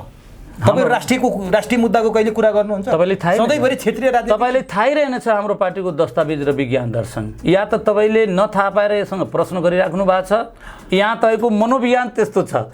हामी राष्ट्रिय रूपमा एउटा सोशल डेमोक्रेटको रूपमा अगाडि बढाएको छौँ। इन्क्लुसिभ सोशल डेमोक्रेट हाम्रो पार्टीको मूल सिद्धान्त हो। इन्क्लुसिभ तपाईहरु क्षेत्रीय पार्टी होइन? होइन। मधेस केन्द्रित मुद्दालाई महत्त्वका साथ राख्दै राष्ट्रिय रूपमा एउटा समावेशी लोकतान्त्रिक समाजवादको हामी वैचारिक धार बोकेका हो। यो एउटा नि जस्तो तपाईहरुको जन्मिदा मधेसी जनअधिकार फोरम भएर जन्मिनुभयो, त्यति बेला तपाईहरुको तलकै मच्या थियो। 64 सालमा यहाँहरूले जितेको चुनावको त्यो सिट हेर्दा नतमस्तक नै भइन्छ। त्यसैगरी अर्को तराई मधेस लोकतान्त्रिक पार्टी पनि राम्रै उपस्थितिका साथ आएको थियो। आज पर्दामा हेर्दाखेरि तपाईहरुले पनि मधेस भन्ने शब्द पार्टीको नामबाट हटाइदिनु भयो। जनता समाजवादी पार्टी जसपा भएर आएको छ। तराई मधेस लोकतान्त्रिक पार्टीले पनि मधेस तराई दुईटै हटायो। अहिले उ पनि के नाम छ त्यसको? अहिले समाजवादी लोसपा छ। लोसपा, त्यो लोसपा तपाईहरु जसपा एकै पटक मधेस र तराई किन तपाईँहरूले फाल्नुभयो? अब यसो छ, मान्छेहरूले अलिकति रहस्य मानिरहेको छ। तपाईँहरू बौद्धिक वर्ग हुनुहुन्छ, पत्रकारिता भनेको बौद्धिक वर्ग हो। भारतीय जनता पार्टीमा हिन्दुत्व छ र हिन्दू छ, हिन्दू जनता पार्टी छैन नि। पहिला त राख्नु भएको मलाई कहाँ पहिला मधेस किन राखेको? अरे मलाई यसको पनि सुन्नु न, भारतीय जनता पार्टी भारतको अहिले रुलिङ पार्टी हो। भारतीय जनता पार्टीको मुख्य एजेन्डा नै हिन्दुत्व हो, हिन्दुत्व हो। तर के हिन्दू जनता पार्टी हो र? के नाम राख्दैमा उसको लिगेसी बोक्या हुन्छ र? पहिले किन महत्त्व सुन्नु, हामीले राखेका हौँ, मधेसी जनाधिकार फोरम नेपाल राख्यौँ, समयक्रमले पार्टीलाई हामी एकीकृत गर्न गयौँ। राष्ट्रिय लेभलमा समग्र मधेसी दलित मधेसी मुक्तिका सवालमा केन्द्रित हुँदै अल्पसङ्ख्यक समुदाय राई लिम्बू खम्बुवान तामाङ सम्पूर्णको एउटा साझा मञ्च निर्माणको क्रममा हामीसँग अशोक राईजी एकीकृत हुनुभयो, बाबुराम भट्टराईजी आउनुभयो, महन्तजी पनि आउनुभयो, लगायतका पार्टी गर्दा गर्दै अन्डर नेगोसिएसनमा एकीकरणको बेलामा मैले भनेको कुरा त राख्ने भने कुनै आवश्यकता त छैन, सबैको कुरा सुन्नुपर्ने हुन्छ। अनि हामी सबैलाई समेट्ने क्रममा समयले हामीलाई नाम बदलिँदै गर्दै अहिले हामी जनता समाजवादी पार्टी बाबुरामलाई चाहिँ किन निकाल्नु भयो त? बाबुरामजी कहीँ पनि नअट्ने मान्छे हो। बाबुरामजीले त प्रभुशालाई जोगाउने मान्छे होइन र? काशीनाथ तिवारीमा हत्या गर्ने पात्र भनेको, गराउने योजनाकार भनेको प्रभुशालाई त बाबुरामजीले रमेश खरेललाई बालुवाटारमा बोलाएर तत्कालीन बेलाका आइजिपी रविन्द्र प्रताप शाहले बोलाएर मुक्ति प्रधान महान्यायाधिवक्तालाई बोलाएर सिधै आदेश दिने मान्छे होइन। अनि त्यस्तो मान्छेलाई लगेर किन मिला त तपाईँहरूले? पहिले हो नि यो त। अनि लगेर बाबुरामलाई त ठुलै नेता मान्नु भयो। सुन्नुहोस् न, त नेता मान्ने हो त हामी, हाम्रो यति कुरा त थाहा रहेछ। सुन्न, हाम्रो यो बडापन भन्छौँ हामी अलि फराक्लो मनको मान्छे। एउटा राम्रो पार्टी बनाऊँ, एउटा उन्नत समाजवादको व्याख्या गरौँ, यो देशमा समाजवादीहरू एक हौँ, समावेशी चरित्रका हामी पार्टी निर्माण गरौँ। सबै कसैले तपाईँले मलाई प्रश्न के गरे हुनुहुन्छ नि त। अशोक राई, वीरेन्द्र महतो, रत्नछोलाल कायस, परमानन्द झा लगायतहरू हामीले अवसर पाएका पात्र हुन् मधेसी जनाधिकार फोरममा। सबैले समेट्ने क्रममा राष्ट्रिय लेभलमा एउटा वैकल्पिक शक्तिको रूपमा अगाडि बढ्ने क्रममा हामी सबैलाई मिलायौँ, हामी उदार भएर मिलायौँ। तर बाबुराम भट्टराईले त यत्रो जनयुद्ध गरेका जनसरकार प्रमुख प्रधानमन्त्री हुँदा माओवादीमा त अटाउन सक्नु भएन, हामीमा के अटाउन सक्नुहुन्छ? अनि उपेन्द्र यादवकै कारण समाजवादी मोर्चामा बाबुरामलाई पनि तपाईँले बाबा यो मलाई यो रोग जुन छन् उपेन्द्र यादवको कारणले गर्दा यो भयो, उपेन्द्रकै कारणले गर्दा ऊ भयो भन्दाखेरि यो समग्र देशकै केन्द्रबिन्दु उपेन्द्र यादव हो भने तपाईँको भाषाले पनि यहाँ परिभाषित हुन्छ। बाबुराम भट्टराई नै यो समाजवादी कुराको परिकल्पनाकार, अनि उहाँ नै नआउनु। म यहाँलाई विनम्रतापूर्वक पुनः आग्रह गर्न खोजेँ, बाबुराम भट्टराईजीलाई बाहिर जतिको हेर्दै हुन्छ भित्रको उहाँको आकाङ्क्षा अर्कै रहेछन्। के हो त्यो? अब यो भित्रको पाटो हो। धेरै सङ्घर्षको क्रममा, बहसको क्रममा उहाँलाई हामीहरूले अटाउन सकेनौँ, उहाँले अट्न सक्नु पनि भएन। होइन, जस्तो यो समाजवादी मोर्चाको परिकल्पनाकार बाबुराम भट्टराई हुनुहुन्थ्यो, उहाँले परिकल्पना गर्नुभयो, उहाँसँग एकजना सांसद पनि छैन, एकजना महेन्द्र यादव हुनुहुन्छ। अब उपेन्द्र यादवसँग त सांसद पनि धेरै थिए, सत्ता जोगाउनु पर्यो, मोर्चा ठुलो बनाउनु पर्यो, प्रचण्डले बरु बाबुरामलाई लात हान्दे, उपेन्द्रलाई चाहिँ चिडाउन खोजेनन् भन्ने भाष्य छ क्या बाहिर। हामीले बाबुरामजीलाई नराख्ने या भगाउने खोजेको होइन समाजवादी मोर्चाबाट। यो समग्र रूपमा अहिले समाजवादी मोर्चा प्रथम चरणको क्रममा हो। पहिलो चरणमा एउटा ठोस र सीमित दायराको एउटा म्यानिफेस्टो बनाऊँ। यसो नगरौँ कि सुरुवाती क्रममै भाँड भैलो नहोस् भनेर हामीले ठुलो चिन्ता थियो। र बाबुरामजीको एउटा कन्सेप्ट भनेको एकीकरण र मोर्चाबन्दी कहाँ हुन्छ, जहाँ विचारमा समानता हुन्छ, लाइक माइन्डेडसँग न एकीकरण हुन्छन्, मोर्चाबन्दी हुन्छन्। तपाईँसँग मेरो बिचमा संवाद भइरहेको छ, तर संवादका अन्तर्वस्तुको बाटो पूर्व र पश्चिम भयो भने विपरीत ध्रुवमा हुन्छ? कदापि पनि हुँदैन नि त। सुरु हुनुभन्दा पहिले बिग्रिन्छ। हामीलाई चिन्ता थियो कि बाबुरामजीलाई सुरुमै राख्दा यो बिग्रिनु हो कि भनेर, तथापि बाटो खुला छन्। हामी कसैलाई बाबुराम आए पनि आपत्ति छैन। के को आपत्ति होला? मोर्चालाई बलियो गर्नु छ, विचार मिल्नेसँग सहकार गर्नु छ, एकीकरण गर्नु छ, मोर्चाबन्दीले एउटा सोसलिस्ट फ्रन्ट निर्माण गरेका छौँ। एउटै विद्यार्थी मोर्चा घोषणा गर्ने कार्यक्रम चाहिँ अन्तिममा आएर किन तुइयो त? भयो त अस्ति घोषणा। कहाँ भयो त? एउटै त भएको छैन नि। चारटैको मोर्चाबन्दीको डेट पनि तय भएको थियो र मेरो बुझाइमा सायद भएको हो सर्यो हुनाले कुनै कारणवशले सर्यो होला। अब उपेन्द्र यादवले चाहिँ केपी ओलीले प्रधानमन्त्रीको ललिपप फालिरहेको भन्ने अब यो राजनीतिमा हुन्छन्। राजनीतिमा मलाई भन्नुहोस् न उमेशजी, राजनीतिमा रवि लामेछानेजीलाई पिएमको कार्ड फाले होइन ओलीजीले, राजेन्द्र लिङदेनजीले फालेको होइन। र उपेन्द्र यादवजीले यो देशको प्रधानमन्त्री हुन्छ भने त्यो दिन त यो देशको सोसल डेमोक्रेटहरूको निम्ति र यो देशको इन्क्लुसिभ पोलिसी राख्नेहरूको निम्ति एउटा स्वर्ण दिन आउँछन्। त्यो यो देशमा मधेसीले या मुस्लिमले या जनजातिले प्रधानमन्त्री नहुने भनेर विधान त लेखेको छ र म त भन्छु लेखेर बनाएर यो देश इन्क्लुसिभ हो, यो देशमा सबै वर्गको स्थान हो भने राज्यले परिचय दिनुपर्छ। एकपटक परिचय दिनुपर्छ, एकदम दिनुपर्छ। उपेन्द्रलाई दिनुपर्छ, उपेन्द्र जस्तो पात्रहरूलाई दिनुपर्छ भने ओलीले राखेको प्रस्ताव भन्ने कुरा मैले ओलीको मात्र कुरा गरेको होइन, खालि बाहुनहरूले प्रधानमन्त्री भन्ने विधानमा लेखेको छ र यो देशमा। अनि कसले गरिदिने त प्रस्ताव? तपाईँहरूसँग सङ्ख्या छैन, हामीसँग त के। अब हेर्नुहोस् यो राजनीतिमा कुनै चिज पनि सम्भव हुन्छ। यहाँलाई याद होला 205वटा संसदमा पछिल्लो संसदीय बेलामा जुन 205वटा संसद सिट थियो जुन सङ्घीय व्यवस्था आएका थिएन, अनि 20 सिटे रापरापाले 4चोटि प्रधानमन्त्री सूर्यबहादुर थापा लोकेन्द्रबहादुर चन्दले बनेको होइन र।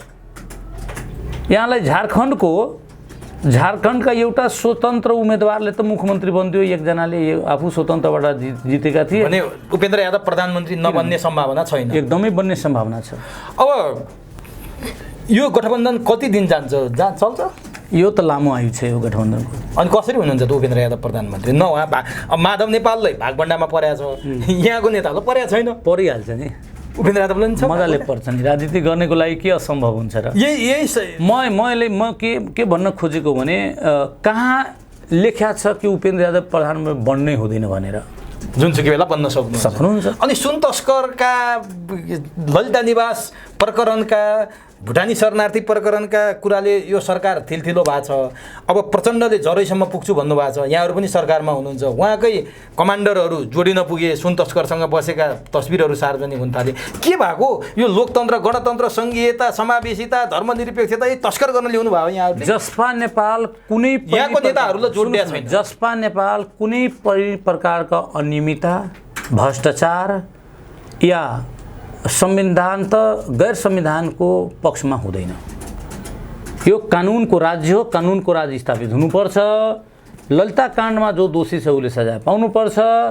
सुन तस्करीमा जसको नाम छ उसले एकदमै उसको हतकडी लाग्नुपर्छ। या विभिन्न कुनै पनि प्रकारका काण्डहरूमा मुछिएका पक्षपोषक जसपा बन्दैन। गृहमन्त्रीले राजीनामा दिनुपर्छ केपी ओलीले भने जस्तो? अब केपी ओलीले भन्दैमा राजीनामा दिनु हो भने त उसले प्रधानमन्त्रीको राजीनामा माग्दिन्छ। केपी ओलीले भन्दैन किन दिने गृहमन्त्रीले राजीनामा? खै त सुन तस्कर समाउन सकेन, सुन तस्कर भनेको बचाउ गरे भनिरहेछ। बचाउ के गरे? गृहमन्त्रीले त राम्रै काम गरिराख्नु भएको छ। मिटर ब्याजीको त्यत्रो काम गरे होइन, त्यस्तो भ्रष्टाचारलाई थुनेको होइन, आफूको सत्ता सरकारमा रहँदा पनि बालकृष्ण खाँडलाई भित्र राखेको होइन, अनि ओलीले किन बहादुर रायमाझीलाई भित्र राखेको होइन। सत्ताको पावर चलेको भए बालकृष्ण खाँडलाई भित्र राख्न भ्याउँथ्यो र सकिन्थ्यो? ओलीले राजीनामा चाहिँ किन मागे? पोलिटिकल स्टन्ट हो, त्यति हो। अब यहाँ त मध्य प्रदेशको मन्त्री पनि हजुर के पायो? मध्य प्रदेशले यहाँ मन्त्री मैले एउटा तपाईँहरूलाई एउटा आरोप लाग्थ्यो क्या, जहिले पनि यो राज्य चाहिँ नस्लवादी भयो, यो राज्य चाहिँ तपाईँहरूको आरोप हो नि त। यो सङ्घीय सरकार, केन्द्रीय सरकारले जहिले पनि नस्लीय चिन्तन राख्यो र मधेसी जनजाति सीमान्तकृत सबैलाई हेप्यो भन्नुहुन्थ्यो नि। हामीले यसो हेऱ्यौँ कि तथ्याङ्कमा प्रदेश सरकार भन्दा मध्य प्रदेशमा तपाईँहरूको सरकार हुँदा, बजेट विनियोजन हुँदा, खुब बजेटको कुरा गर्नुभएको थियो अघि र मैले सोधेँ। जो हाइवेको लाइन छ, राजमार्गको लाइन, त्यहाँ पहाडीहरूको अलि बढी बसाइ, अलि जहाँ कोर मधेसी त्यहाँ चाहिँ मधेसका रैथाने दाजुभाइहरूको, तराईवासीहरूको बसाइ। तपाईँहरूले बजेट विनियोजन गर्दा चाहिँ हाइवेमा चाहिँ कम गर्नुभएछ, जहाँ पहाडीहरूको बसाइ छ त्यहाँ चाहिँ बजेट कम दिनुभयो। अनि समावेशीको कुरा गर्नुभयो, त्यत्रो यहाँहरूको कार्यकालभरि एकजना महिला मन्त्री बनाउनु भएन यहाँहरूले, ठुला ठुला कुरा चाहिँ गर्नुभयो, अनि पहाडीलाई नै मन्त्री बनाउनु भएन। फेरि यहाँलाई म भन्दैछु, यहाँलाई फेरि जानकारीको अभाव रहेछ। कसरी अहिले पनि सुरिता शाह क्याबिनेट मिनिस्टर अहिले भने न म पहिलो कार्यकाल अनि अहिले पनि गोविन्द बहादुर न्यौपाने भूमि व्यवस्था कृषि मन्त्री हुनुहुन्छ श्रीमान यो सरकार म तपाईको पालाको कुरा गर्दै हाम्रै पालाको भन्छु खै त गरे त्यति बेला अब त्यो त पार्टीले पठाउने त्यो पार्टीले फेरि पार्टीले दोष लाउनु अब एउटा कुरा सधैँभरि अधिकार माग्नु भयो यता तर उता अधिकार माग्नु एउटा कुरा हाम्रो पार्टीमा त एउटा पनि पहाडिया जितेका थिएन नजितेकालाई त हामीले मन्त्री बनाउने होइन जसवाबाट जुन हाम्रो कालका कुरा गर्दै हुनुहुन्छ एउटा पनि पहाडिया न समान जिते एउटा पनि जित्या महिला को महिला जितेका थिए पहाडिया समानुपातिकमा किन नबनाएको हैन समानुपातिकमा हामी बनाएको नि पहाडिया भनेन मधेसी महिला हैन अहिले तपाई कोट्याउनु पनि पहाडियालाई दिनु भएन रे चुरे रेन्जमा बजेटको न्यूनतम विनियोजन भयो भनेर यहाँको प्रश्न जुन छ नि त्यसको म प्रश्न पार्न खोजेको हो हामीमा त थिएन तर हामी कोलिसन गभर्नमेन्टमा थियौं अरु पार्टीका गठबन्धनमा थियौं ती पार्टीहरुमा माधव नेपालजीसँग त थिए माओवादीसँग थिए उनीहरूले किन पठाउनु भएन त हामीले रोकेका थिए ती माओवादीले त भर्ती आवाज त उठाउनु पर्थ्यो नि त तपाईहरुले बाबा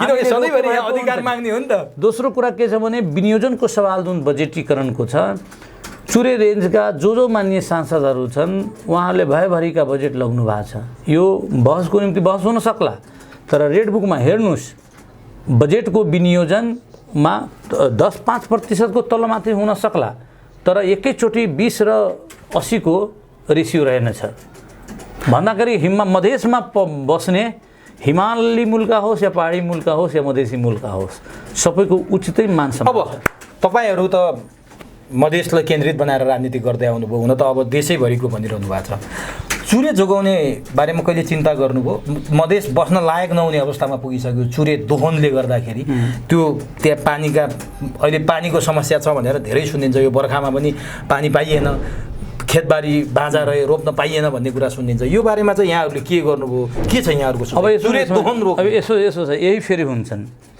सबै भएभरेका कामहरूका दोष मधेसी दललाई मधेसी पात्रलाई मधेसी अनुयायीलाई दिँदैमा अब पन्छिन मिल्दैन चुरेको संरक्षण र समृद्ध गर्ने निकाय भनेको राष्ट्रपति चुरे संरक्षण समिति हो राष्ट्रपति चुरे संरक्षण समितिले त त्यतातिर पन्छाइदियो मैले पन्छाएको प्रदेश सरकारको मैले पन्छाएको सुन्नुस् न मैले पन्छाएको होइन तर राष्ट्रपति चुरे संरक्षण समिति जहिलेदेखि निर्माण भयो गठन भयो कसको माथामा उहाँलाई कसले रोक्यो प्रदेश सरकारले त हातोमालो गरेर चुरो रेन्जमा हामीले सिँचाइको लागि इनार कुवा खन्ने भनेर बजेटै विनियोजन गरेका भएको पनि छ र भयभरिका त्यसको रिचार्ज हुनको निम्ति चुरे रेन्जका जुन वाटरको लेभल छन् यो बिस्तारै एकदम डाउनफल हुँदैछ त्यसलाई रिचार्ज गर्नको निम्ति पनि हामीले विनियोजन गरेर काम पनि गरेका छौँ पछिल्लो सरकारमा अहिले पनि भइरहेको छ यो नभन्नुस् कि हामीले गरेको छैन त्यो चुरे संरक्षण हाम्रो नीति सबैभन्दा नितान्त यस्तै रह्यो भने कोर मधेस अबको 10 वर्षपछि पुरा काकाकुल अवस्थामा पुग्दै अब हेर्नुस् यो मधेसलाई मात्र चिन्तित गरेर मधेसकै समस्यालाई मात्र महत्त्वका साथ बहसको निम्ति तर्कको निम्ति तर्क बनाउने भने मलाई त केही लिने छैन तर समग्र नेपालको स्ट्यान्डर्ड विकासका स्ट्यान्डर्ड आर्थिक स्ट्यान्डर्ड र एउटा सिभिल नागरिक हुनुको निम्ति एउटा जुन न्यूनतम मापदण्ड छन् त्यो सवालमा नेपाल प्रति सम्पूर्ण राजनीतिक दलले चिन्तित हुनुपर्छ मधेसमा यहाँहरूको प्रतिस्पर्धा कोसँग अब हेर्नु राजेन्द्र महतो अघि तपाईले भन्नुभयो कि मधेसको सवालमा कांग्रेस यत्रो काम गरेछ छ एमालेले यत्रो काम गरेछ छ फलानुले काम गरेछ भने तपाईको आवश्यकता के हामी भन्छौ हामी त हिमाल पहाड सबैको लागि काम गरिरहेको छौं भने नेपाली कांग्रेस एमालेको किन आवश्यकता यो देशमा हुनु पर्यो हाम्रो आवश्यकता हामीले त मेकअप गर्दिने हो नि त राजनीतिक दलको राजनीति गर्ने तर जोड घटाउ गर्ने एउटा सुन राजनीतिक दलको बहुदलीय व्यवस्थामा हामी छौं यो भनेको प्रतिस्पर्धी राजनीतिक दल हामी छौं नभए त एकदलीय व्यवस्थामा त राजा हुन्थ्यो नि त जोसँग पनि प्रतिस्पर्धा हुन सक्छ तर मधेसमा मुख्य शक्ति भनेको जसपा रहन्छ छ पनि साथसाथै एक नम्बर प्रदेशमा कोशी प्रदेशमा लुम्बिनी प्रदेशमा पनि हाम्रो तर वैकल्पिक शक्ति भनेर सीके राउत आउनु भएको छ अब म धेरै कुरा भन्दिन म सीके राउतको निम्ति किन अपशब्दको प्रयोग किन गर्ने तर हाम्रो सैद्धान्तिक मतभिन्नता छ उहाँसँग हाम्रो सैद्धान्तिक मतभिन्नता यस मायनेमा छ हामी कहिले पनि इमोसनल ब्ल्याकमेलिङ गर्न खोजेनौं देशलाई टुक्र्याइदिने कति लोकप्रिय नारा हो नि त अलग देश बनाइदिने, बङ्गलादेश बनाइदिने, भारतबाट जसरी पाकिस्तान भयो, श्रीलङ्का पृथकतावाद हो रे तमिलले उठाएको, त्यस प्रकारका युवाहरूलाई सपना देखाउने, अलग देश बनाइदिने, त्यो फेरि त्यो पनि अहिंसात्मक माध्यमबाट नेल्सन मण्डेला र गार्गीहरूको कुरा गर्ने, राम्रा राम्रा शब्दहरू गर्ने, कोठली बाहिर मतदान गर्न भनेर भन्ने, दलीय व्यवस्था नबन्ने, वात्तै आएर फेरि दल खोलेर त्यही व्यवस्था मधेस आन्दोलनमा मारिएकाहरूको सम्मान गर्न त उहाँ जुरुक्क सुन्न त्यो सबैले उठाइदिनु भयो नि। म अहिले पनि भन्दैछु CK Raut is not politician, CK Raut is a politically stuntman. Karishma मानान्दरले, राजेश हमालहरूले गर्ने स्टन्ट हुन्छ नि चलचित्रमा, त्यस्तो उहाँ स्टन्ट गर्नुहुन्छ। अब यता रविले स्टन्टम्यान भन्ने त्यही स्टन्टको नमुना एउटा सदनमा माघ 5 गते रमेश महतोको बलिदानी दिवसमा उहाँले स्टन्ट गर्नुभएको हो। त्यो संसदीय परम्पराको विपरीत हो। प्रधानमन्त्री उठाइदिनु भयो, अब त्यो गृहमन्त्री उठाइदिनु, त्यो पनि इमोसनल ब्ल्याकमेलिङ हो। त्यसलाई हामी इमोसनल ब्ल्याकमेलिङ भन्छौँ। जसरी अलग देश बनाएर मधेसलाई ब्ल्याकमेलिङ गर्यो न, युवाहरूलाई नसा खुवाइदियो ल गऱ्यो भने नि के तपाईँले राम्रो सेपरेट भनेपछि तपाईँहरू नै यो मधेसको मसिया मूल पावर सेन्टर भनेको हामी नै हो। हस्, यहाँसम्म आइदिनु भयो, धन्यवाद। अत्यन्त महत्त्वपूर्ण समय दिनुभयो, महत्त्वपूर्ण संवादका लागि यहाँलाई हार्दिक नमन।